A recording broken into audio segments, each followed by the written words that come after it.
بسم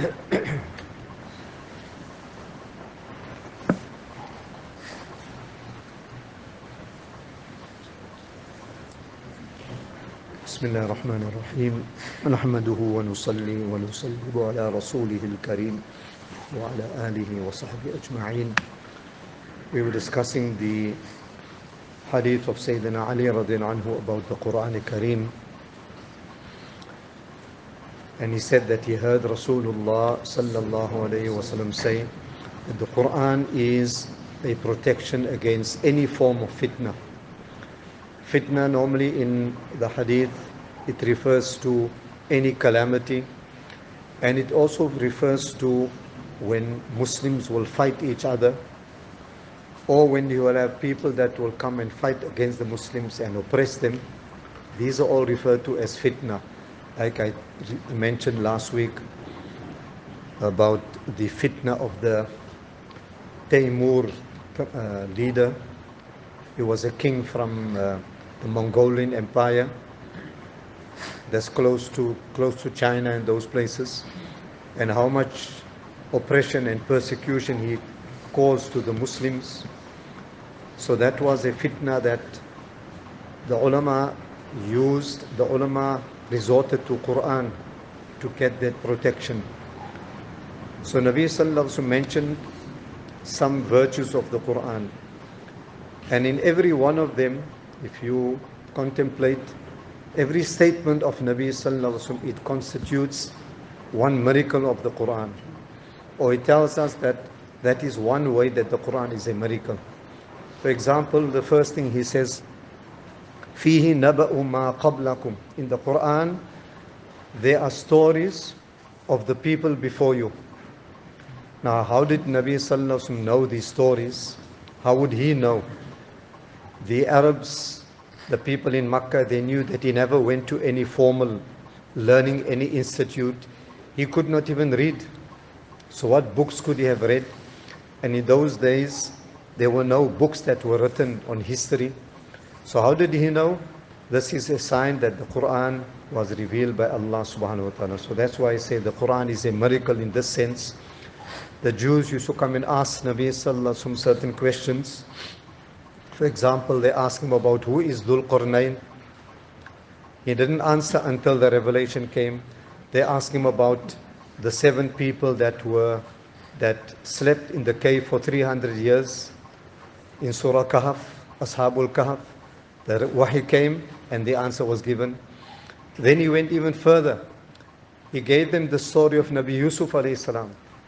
Even the Yahud were amazed that in our Torah we never read these things. Where did all these details come about Nabi Yusuf, about Yaqub, the brothers of Yusuf? In one surah, Allah gave the entire story. So the stories of the people in the past, that is one miracle of the Quran. The second is وَخَبْرُ مَا بَعْدَكُمْ. There is information in the Quran of what's going to happen in the future. For example, signs of Qiyamah, things that will happen. And many of these things are mentioned in the Quran. Some things are mentioned clearly, some things if we people like us, we read the Quran, we will just understand superficially.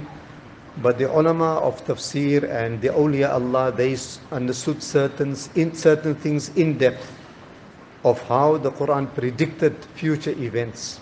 That also is a miracle. And we can see some of these things happened in the time of Nabi sallallahu alaihi wasallam. Like, inshallah, we'll give you the story that is revealed in Surah Rum. Surah Rum comes in the 21st para, where Allah speaks about غُلِبَتِ الرُّومِ فِي أَدْنَى الْأَرْضِ, that the Romans here referred to the Christians that lived in Palestine and in Turkey, in those areas. They were conquered by the Persians. وَهُمْ مِنْ بَعْدِ غَلَبِهِمْ سَيَغْلِبُونَ. And Allah says that after they were conquered, they will then come back. They will fight against the Persians and they will win back their land. Now Allah predicted this in the Qur'an Kareem. The Arabs in Makkah, they were surprised at this, because the way the Romans were defeated, they were so terribly defeated that even the experienced people in the world at that time, they were saying that these Romans will never come back again. They never come to their former glory that they had in the past, because they were so utterly and so totally humiliated by the Persians. So when they read this, when they heard the Qur'an saying that the Romans will come back, they never believed, is this impossible? How can this happen? So then Abu Jahl and some of his companions, they came to Abu Bakr Siddiq radiallahu anhu. They said that your prophet is saying that after the Romans suffered such a heavy defeat, they're going to come back and fight back the Christians, the Persians. This will never happen. So we want to take a bet with you. We take a bet that if the Romans come back and defeat the Persians, we'll give you 100 camels. Or first it was, I think, 50 camels. And if this doesn't happen within a certain period of years, then you must pay us 50 camels. So that's like a bet. Now in Islam, this is not permissible. So Nabi Sallallahu Alaihi Wasallam told Hazrat Abu Bakr that tell them the period we're waiting for is 9 years. If they don't agree with this, then add another 50 camels to the stakes of the bet. So Hazrat Abu Bakr went, they were happy because they thought that we are not going to lose any camels. The Romans will never come back. Yet after 9 years, the Romans built up their forces, their weapons, and they fought against the Christians. The same day that the Battle of Badr was won by the Sahaba, the same day in Rome, in Persia, the Romans defeated the Persians. So Hazrat Abu Bakr came to collect his 100 camels. So he took the 100 camels, but by that time, the law had changed now. They came to Medina, they hijrat, everything. So when he brought the camels, Nabi Kareem Sallallahu Alaihi Wasallam said, "Oh Abu Bakr, you won the bet, but unfortunately you can't use the camels. It is haram, you must give it in sadaqah." Because this type of bet is not permissible. It's like a gambling. So this is one example of how the kuffar saw in their time the predictions of the Qur'an. But now they never accepted Islam. At the end of the day, you don't accept or believe in Islam when you see all these miracles. You believe if there is hidayat from Allah subhanahu wa ta'ala. Sahaba never saw these miracles, but they believed in Islam. The kuffar saw the splitting of the moon, they never believed.